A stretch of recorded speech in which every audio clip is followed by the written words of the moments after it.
The Daily Show did a hilarious segment on the minimum wage, and there's one comment in there that's getting quite a bit of press. So I'll play a little bit of the clip for you, and then we'll talk about it. There are a number of studies that have come out that show increasing the minimum wage actually improves the economy. Shut the up.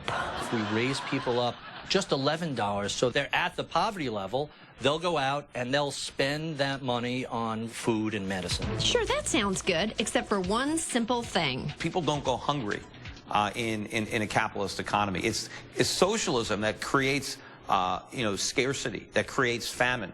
In a free market, there's plenty of food for everybody, especially the poor.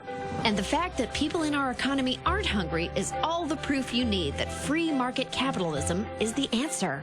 Lots of people working full-time for profitable companies like Walmart and McDonald's need food stamps and welfare because they can't afford to feed their kids. McDonald's and Walmart are the biggest welfare queens out there.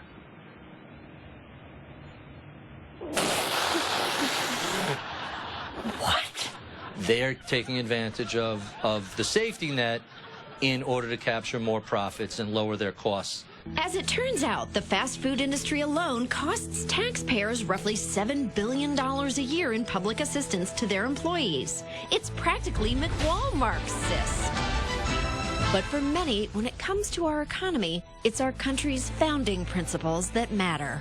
If we eliminated the minimum wage law, then individuals would be free to accept jobs at whatever pay they're able to get. Paint me a picture of a person whose work would be worth $2 an hour. You know somebody who might be? Maybe somebody who is, what's the politically correct word, for mentally retarded. What's the new? Okay. That's what I believe in, the principles that the country was founded on. But I'm not going to say that we're all created equal. You're worth what you're worth. You're worth what you're worth. just like our founding fathers said, you're worth what you're worth, and we're not all created equal. Oh, man. Oh, that's brutal to watch. Now, Peter Schiff, he's a mixed bag, I do have to say, because he actually predicted the housing crisis, the mortgage crisis, subprime mortgage crisis, and he was mocked on CNBC every time he would bring that up before it happened, and he was right about that. He's not the only guy to have predicted it. He might think that's the case, and some libertarians think that's the case. Now, there were others who predicted it. Bill Maher did a whole new rules about that in like 2007 or something. So, he's a mixed bag. He's a libertarian, so he's in favor of freedom on social issues, which you got to give him credit for. So he's in favor of legalizing all drugs, and he's probably in favor of gay marriage and stuff like that. So a mixed character, but when it comes to economics, the dude is out of his mind. I mean, he's out of his mind. I mean, on these issues, have a mentally retarded person work for $2 an hour. You're worth what you're worth. We're not all created equal. Look, man, everybody understands that we're not all literally equal in our actions and in our talents. Everybody gets that in the sense that, I'm not Kobe Bryant. I can't go out there and drop 81 points in a basketball game, and he can't come here and do my political talk show.